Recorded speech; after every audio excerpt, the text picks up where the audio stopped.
नवम सभी भैया ध्यान दें। आप लोग बहुत ही ध्यान से पढ़िए, है ना। ये हम आपको बार बार कहेंगे क्योंकि समझ में तो सब आ जाता है। ठीक है, अगर हम आपसे पूछें कि समझ में आ रहा है तो आप सब कहोगे जी आ रहा है। ठीक है, तो हम भी ये कहेंगे कि जब हम पढ़ाते हैं ये हमारी गारंटी है कि आपको समझ में आएगा, लेकिन आपको आएगा नहीं। कब तक नहीं आएगा? जब तक आप प्रयोग नहीं करोगे। आपको घर में प्रयोग करना ही पड़ेगा, अर्थात आपको सब प्रैक्टिस करनी पड़ेगी। जैसे हम आपको एक सवाल कोई बता रहे हैं, ठीक है, तो एक सवाल आप समझ लीजिए।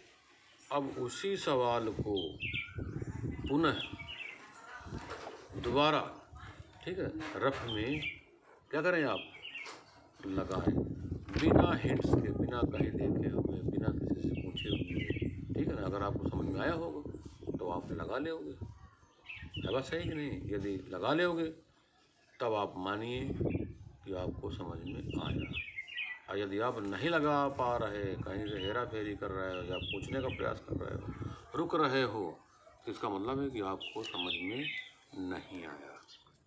ठीक है, तो आप दिन भर में, है ना, आप 1 2 3, बहुत अधिक न पढ़िए, 1 2 3 सवाल ही केवल लगाइए और मन से लगाइए कि नहीं आपको बिल्कुल आ ही जाए।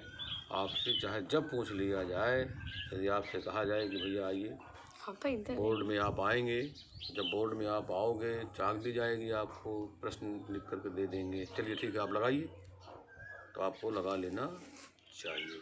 इस प्रकार आप पढ़िए। ठीक है, किताब तो आप धीरे धीरे समाप्त कर लेंगे, कोर्स भी आपका कॉपी में पूरा हो जाएगा, कॉपी भी आपकी चेक हो जाएगी।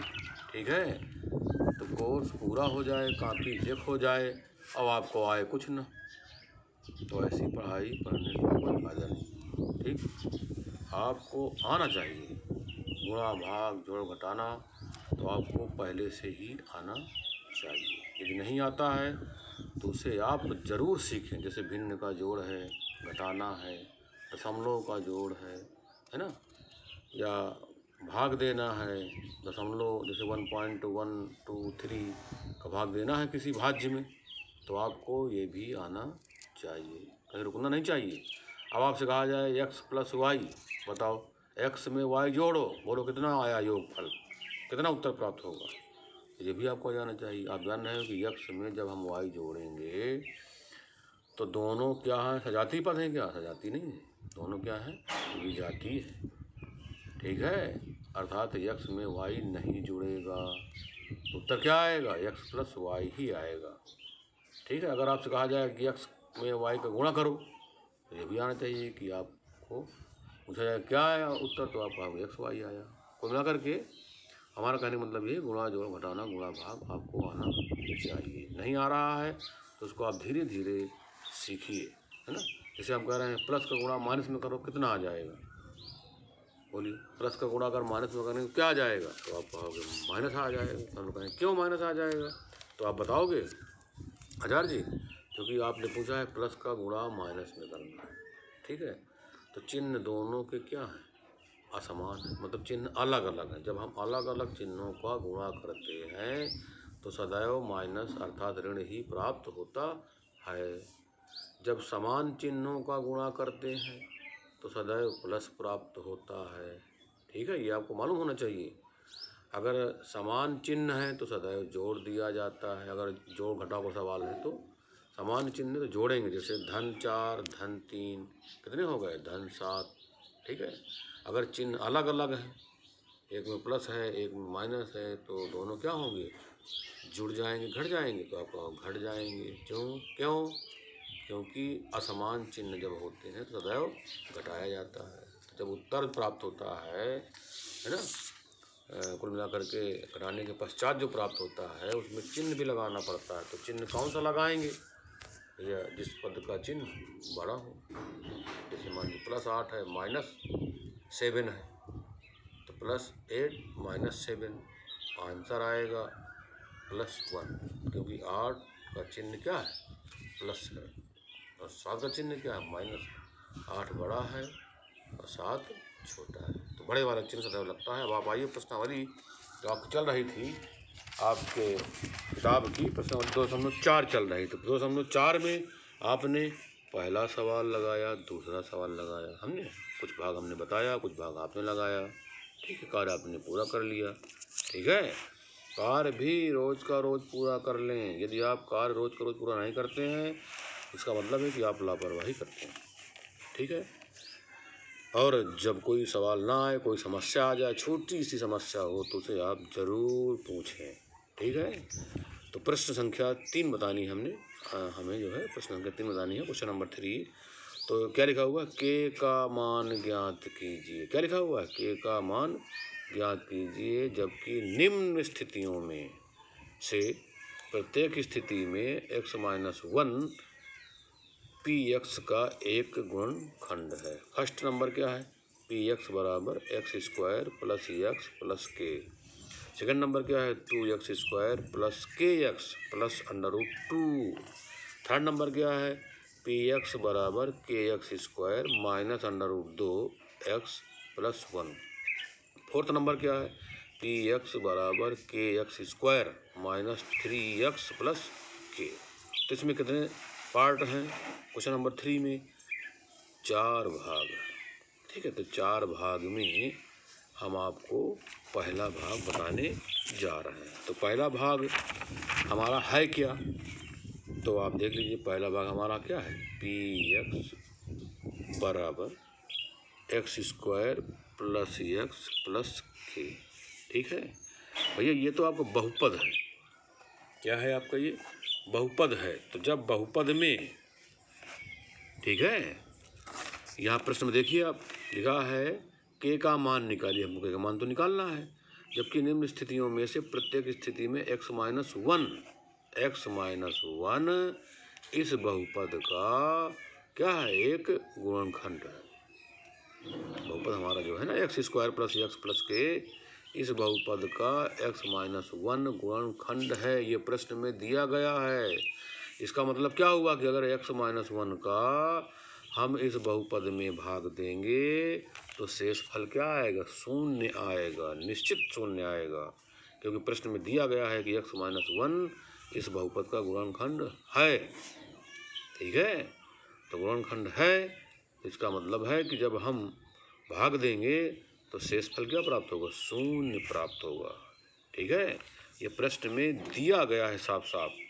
तो कुल मिलाकर के जो हमारा बहुपद है पी एक्स बराबर x² प्लस एक्स प्लस के, तो x प्लस नहीं x, ठीक है ना, यदि x-1, ठीक है, बहुपद अर्थात पी एक्स बराबर x² प्लस एक्स प्लस के का गुणनखंड है। ये दिया है प्रश्न में कि x-1 पी एक्स बराबर x² प्लस एक्स प्लस के का गुणनखंड है। तो जब भैया ये गुणनखंड है तो निश्चित है x-1 बराबर 0 लिखेंगे। इसका मतलब x बराबर क्या लिखेंगे? 1 या प्लस 1। ठीक है, तो x बराबर 1 जब आप इसमें लिखोगे, अर्थात x के स्थान पर 1 लिखोगे, तो P1 बराबर x² प्लस एक्स प्लस के। ठीक है, अब चूंकि ये गुणनखंड है आपका x-1, तो इसका मतलब आपके प्रश्न में ये दिया गया है, चूंकि P1 बराबर 0 है ना, तो जब शेष फल जो प्राप्त होगा इधर का, भाई आप मान रख दिए x बराबर 1, ठीक है, तो शेष फल क्या आना चाहिए? शून्य, तब तो गुणनखंड माना जाएगा। तो इसका मतलब ये P1 बराबर 0 दिया है, क्योंकि x-1 बहुपद का गुणनखंड है। तो जब आप x बराबर 1 लिखोगे तो शेष फल क्या प्राप्त होगा? शून्य। शून्य होना भी चाहिए, तभी तो गुणनखंड माना जाएगा। तो इसका मतलब P1 का मान क्या है? 0 है। इसलिए 0 बराबर, यहाँ पर क्या लिखोगे आप? 1 लिखोगे, नहीं लिखोगे x के स्थान पर? तो x के स्थान पर जब 1 लिखोगे तो 1 की घात क्या आ जाएगा? 2। यहाँ पर भी आप 1 लिखोगे, आगे क्या लिखा है? प्लस के। ठीक है। तो शून्य बराबर एक का वर्ग क्या आ जाएगा, एक, आगे भी एक, के 1 + 1 कितना आ जाएगा, 2, 2 + के बराबर शून्य। तो के बराबर भैया ये धन 2 है, धन 2 जब शून्य की तरफ जाएगा तो ऋण 2 हो जाएगा। तो ऐसे लिख दो, चाहे शून्य ऋण 2, धन बचा प्लस के, तो शून्य से 2 घटाओगे तो ऋण 2 ही तो आएगा, इधर के आ जाएगा। तो के बराबर -2। तो हमें क्या निकालना है, के का मान ही तो निकालना है। तो के का मान निकाल लिया। ठीक है, इस प्रकार आपका फर्स्ट नंबर पूरा हो गया। अब देखिए इसमें सेकंड नंबर भी है, थर्ड नंबर भी है ना, फोर्थ नंबर भी है। तो सेकंड नंबर में हमने शायद आप यहाँ पर ये नहीं लिखा px बराबर, ठीक है। तो कुल मिलाकर जैसे आपने फर्स्ट नंबर लगाया बिल्कुल उसी प्रकार आप सेकंड नंबर भी लगा सकते हैं। तो सेकंड नंबर आप स्वयं करिएगा। अच्छा, थर्ड नंबर हम आपको बता दे रहे हैं। तो थर्ड नंबर जब आप लगाओगे तो थर्ड नंबर में क्या दिया है, बहुपद px बराबर kx² - √2x + 1 दिया है। क्योंकि x या p1 बराबर 0, ठीक है। तो जहाँ x है हमने वहाँ क्या लिखा है, 1, है ना। अभी जब हमने फर्स्ट वाला लगाया था उसमें आए ना थे x बराबर 1, x के स्थान पर 1 लिख दिया, है ना। इसका मतलब p1 बराबर 0 आ जाएगा। तो ये तो आपका 0 हो गया, ठीक है। और x के स्थान पर क्या लिखना है आपको, 1 लिखने हैं। तो 1 की घात 2 हो जाएगा, √2 रहेगा, यहाँ पर भी 1 रहेगा, 1 रहेगा। तो आप देख रहे हो कुल मिलाकर के हमने जो है x के स्थान पर क्या लिखा है, 0, 1, x के स्थान पर 1 लिखा हुआ है। आप चाहो तो यहाँ पर भी ऐसे लिख सकते हैं p1, ठीक है। इसको कोष्टक में लिख दो, x के स्थान पर क्या लिखा आपने, 1 लिखा, तो p1 बराबर 1 आया कि नहीं आया। अब यहाँ पर 0 लिख दो, भाई p1 का मान 0 दिया है, ये आप समझिए। अब 1 कवर करोगे 1 आएगा, तो 1 का गुणा करोगे तो क्या आ जाएगा, है ना। √2 का गुणा 1 में करोगे तो √2 आ जाएगा, प्लस यहाँ पर 1 रहेगा। अब आप जानते हो के का मान निकालना है हमको, तो के के साथ में जो लिखा हुआ है उसको बराबर दूसरी तरफ भेज दो, तो ऋण या -√2 इधर आ जाएगा, तो +√2 हो जाएगा। और ये +1 इधर आएगा तो -1 हो जाएगा। और 0 आप जोड़ भी दोगे चाहे घटा दो, कोई प्रभाव नहीं पड़ेगा, ठीक है। आप चाहो तो लिख भी सकते हो 0, ठीक है। तो कुल मिलाकर के बराबर √2 - 1 आ गया, ठीक है। तो कुल मिलाकर के आप देख रहे हो पहला जो फर्स्ट पार्ट है हमने उसको थोड़ा सा बड़ा कर दिया, मतलब पूरी बात बताया। और थर्ड वाले में थोड़ा सा हमने क्या कर दिया, छोटा कर दिया। ये मानते हुए चलिए आपको फर्स्ट पार्ट समझ में आ गया है। तो कुल मिलाकर सेकंड पार्ट आपको करना है और फोर्थ पार्ट भी आपको करना है। कर लोगे ना, तो बड़ी ईमानदारी से, मेहनत से, ठीक, आप चौथा भाग भी कर लें, ठीक है। अब आपको हमें बताना है क्वेश्चन नंबर 4। क्या बताना है आपको, क्वेश्चन नंबर 4। अब आपको जब हम क्वेश्चन नंबर 4 बताएंगे तो क्वेश्चन नंबर 4 में गुणनखंड की बात की गई है। किसकी बात की गई है, गुणनखंड की।